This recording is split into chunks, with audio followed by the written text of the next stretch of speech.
Hello, everybody. It's Marilyn Harris here. And I thought I would just record uh, the presentation I did a few months ago about the five wishes. My name is Marilyn Harris, and my own company is called Heart at Work. And I decided that I would just, like I said, record the presentation that I did in a class because it's trying to find another time and another location is becoming challenging. And so many people want me to give them another class. So I thought I would just do a recording since we didn't record when I did the class. So that makes sense. So anyway, the presentation is really about the five wishes. The five wishes are about things that you need to do for yourself to let people know what you want to have happen near the end of your life, or maybe you have them prepared before the end of your life. So today I want to just talk about the practical steps to make your wishes known and how to get them honored. Follow-up steps for communicating your wishes to others and how others can help you. So often, we don't ever think about the end of our life until we're given a diagnosis to say, okay, get your affairs in order. But you don't want to wait that long because by the time you get to that point, you're kind of foggy, you're not really clear what you want to do. And so you make a lot of mishaps, I would say, not mistakes, but mishaps about what you really want. And so many people want to tell you what you want, and it's not what you want. Or, family get together and say, well, mom really wanted this, and mom didn't want that. And so you have fighting in between your family members. So I think it's really important that you write down your five wishes. So I'm kind of go through what the five wishes is about. You can get your own booklet at the Five Wishes website, and you can download it. It's only $5 or $6 or something like that, or you can buy a package. So you could go there and fill out all the questions that they ask you and go from there. So that's what we're going to talk about today. So what people want. If you're a baby boomer, 78% of you want to die at home. You don't want to be in the hospital by yourself, nobody around, because they only really allow one person at a time to visit you. Um, so that's the other thing. You want to be free from pain. If you decide that you don't want to do any more treatments, you've had cancer for a while, you've done the chemo, you've done the radiation, and then they say, oh, but we have this trial you could go on. You may decide, I'm done. I don't want to do anymore. One of my second dads, he had lung cancer, and even though the daughter meant well, but she kept putting him through this processes, and he just finally said, no, I'm done. It's God's will now. So there's things you need to consider about being free from pain. And you want to be in the company of your loved ones, surrounded by your friends and family. Some people choose not to have any communication with their friends or loved ones. They just, want to be alone. They don't want to be around a bunch of group of people anymore. And you also want to retain control of the care that you're going to receive, that you want to have. If you're not able to tell people what you want, I just want to be comforter, free from pain. I just want to be resting, sleeping, or I just want to be surrounded by my friends and family. So you have to decide what you want and have them written down so that you can pass them along to either your executor or your family or your friends and get together and tell everybody what you want.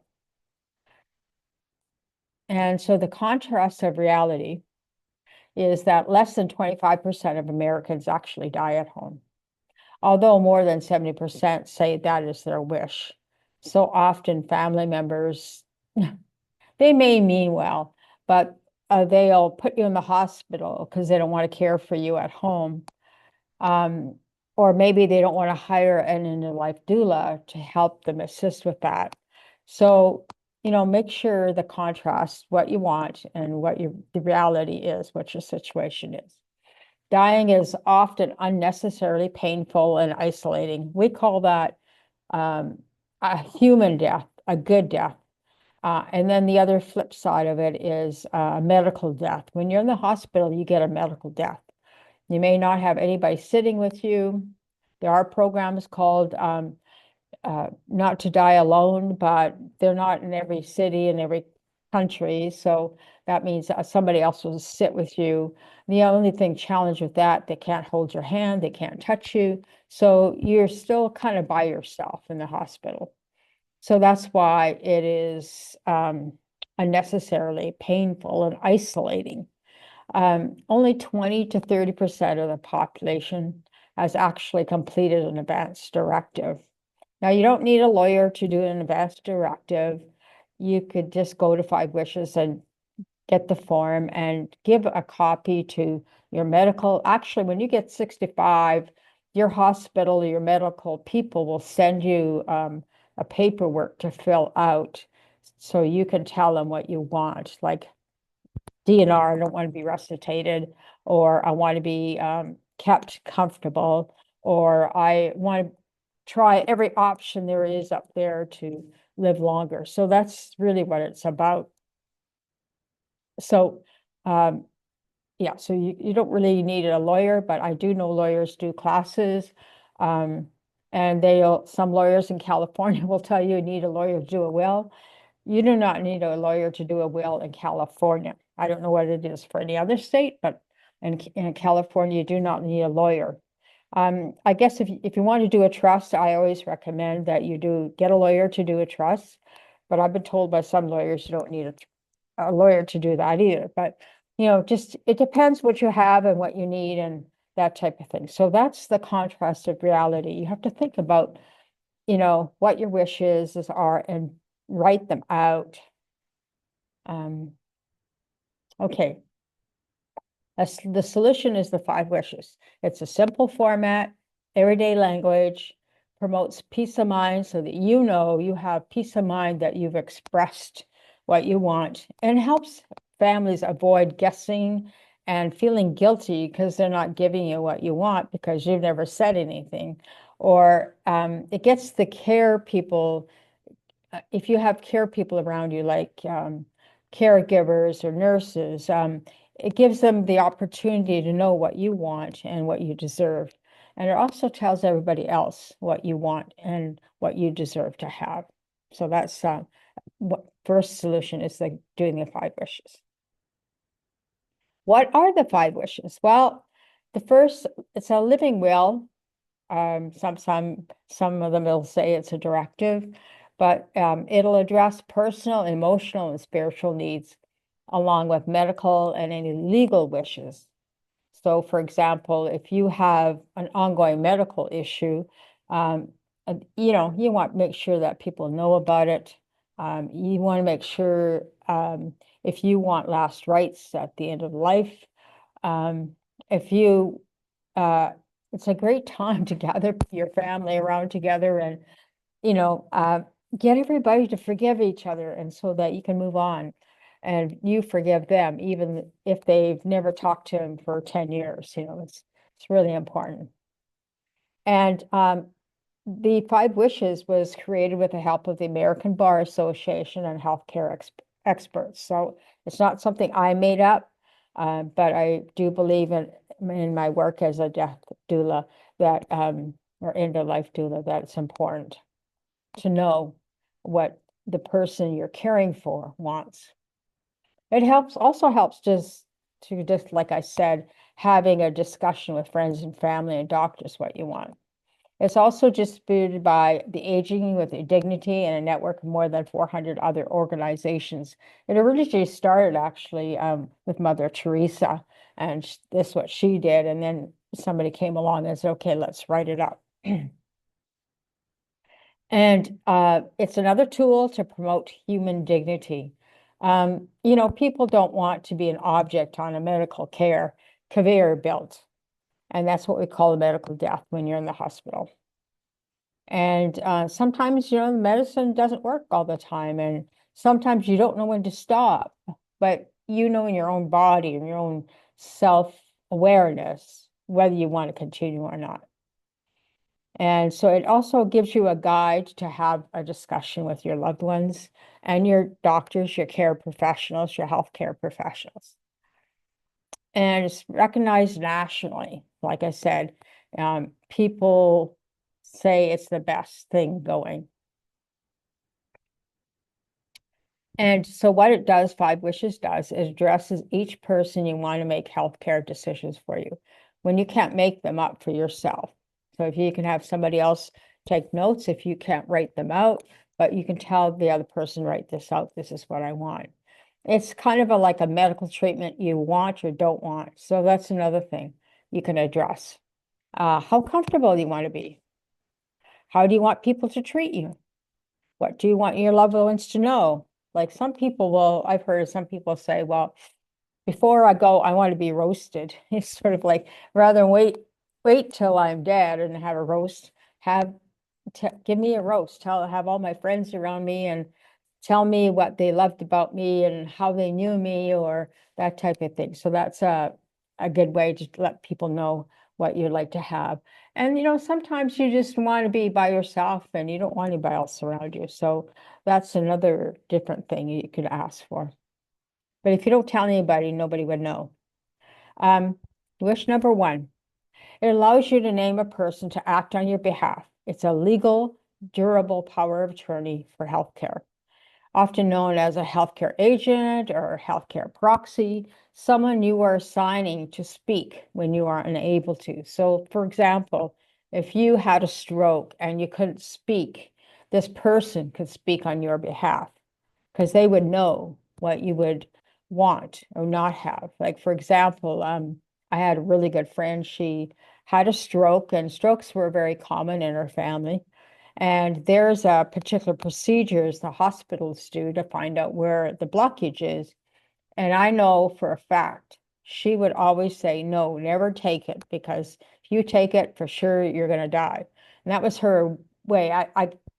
I'm quoting her. I'm not saying that you will die, but she would absolutely didn't want that. And her boyfriend took her to the hospital, and when they asked that, he said yes.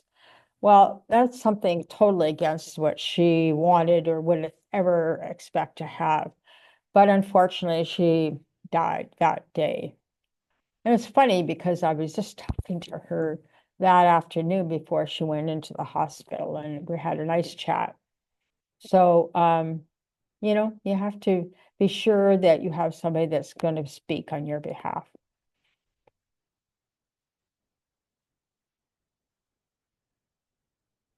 Okay, wish number two. This is also considered a living will, like I was saying earlier. Ex It expresses instructions for your caregiver or anybody else that looks after you.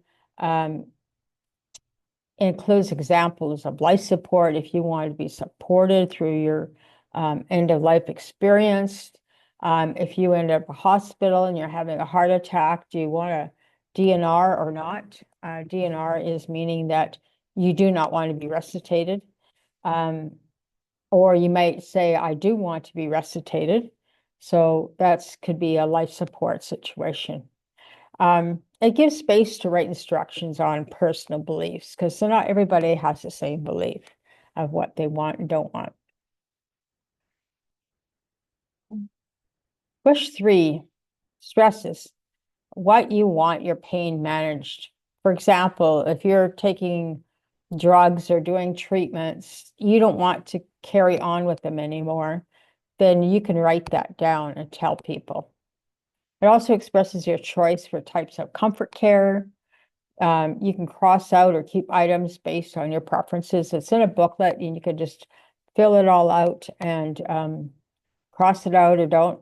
For example, one of the guys that I was in my class, he's always asked me, well, if I did this, what would happen? And I says, well, you can always change this document. So it's not like just because you write it up the first time that you're stuck with it, but you could always update it because it is a living document. So maybe, for example, you write, I do not want to be in pain. I want the doctor to give me enough medicine to relieve my pain, even if means I'm going to sleep more. Um, or maybe you want to have like a spa environment where you are at home.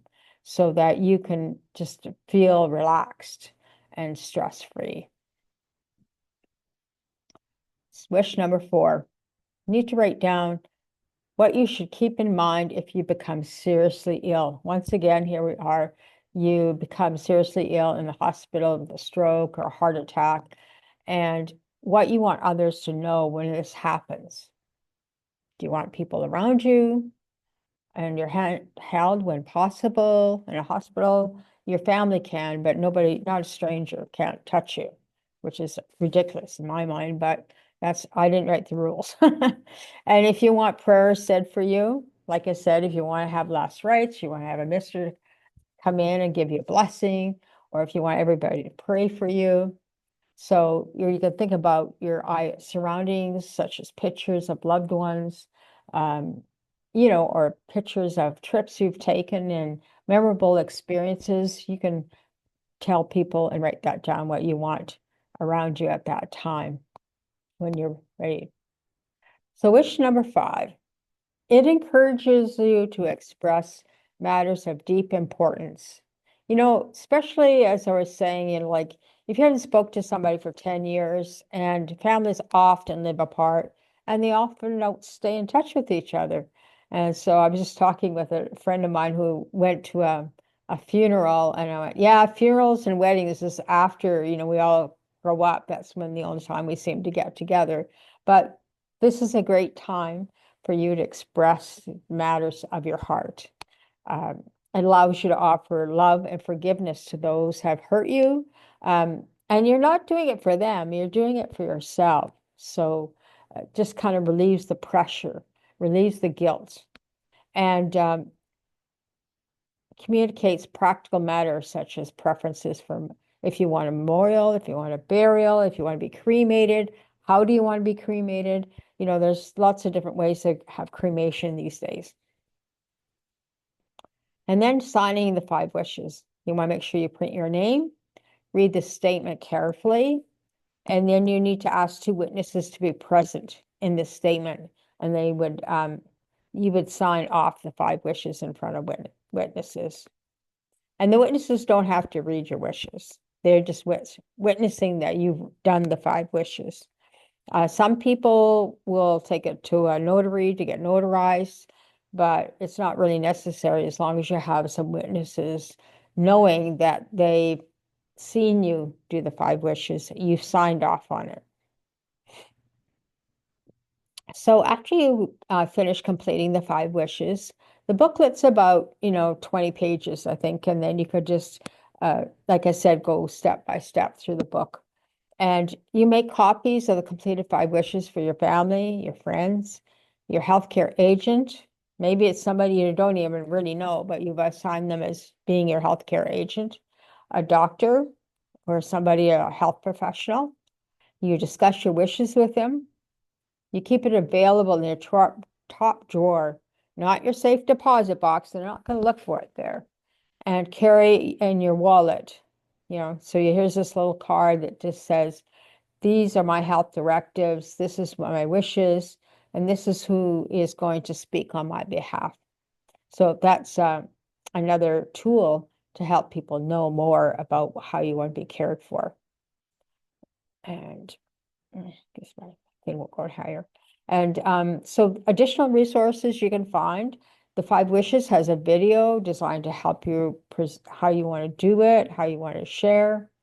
There's a companion booklet to 5 Wishes called the Conversation Starters, commonly questions and answers to ask. It is now available in 29 different languages. And that's the end of my presentation. If you're looking for some more help with this, I'd be happy to, I'll be posting this on my YouTube channel, so you can just watch it. And if you're interested in having a class, you can reach out to me and we can arrange that as well. But I know there's many questions that come up after that. And then the next step after that is to write everything down, your social media accounts, your bank account. I've written a book about how, as you fill it out as you go along. because when I was doing the story is that I was helping a friend at his end of life, and he had a lot of stuff he wanted me to do for him, and so one day I asked him if he had a will or any wishes or anything. He says, "Oh, what do I need one of those for?" And I says, "Well, if you, I was his financial power attorney." I says, "But once that ends," I said, "once your end of life, you die, then all our agreements go with you. So if you want me to carry on your work that you want me to do, you need to give me the directives that I have your permission." So he's, "Oh, okay, go get it and I'll sign off on it." Well, good timing because he died, he passed away the next day. So from that experience, and of course I've never done that role before, being an executor or administrative of somebody's estate. But in so many of my friends would tell me that, "Well, just let the government look after you. You can do that." And I said, "I know I could, but it's not really the right thing to do." So I said, "I will just go ahead." It's a very small estate, one guy.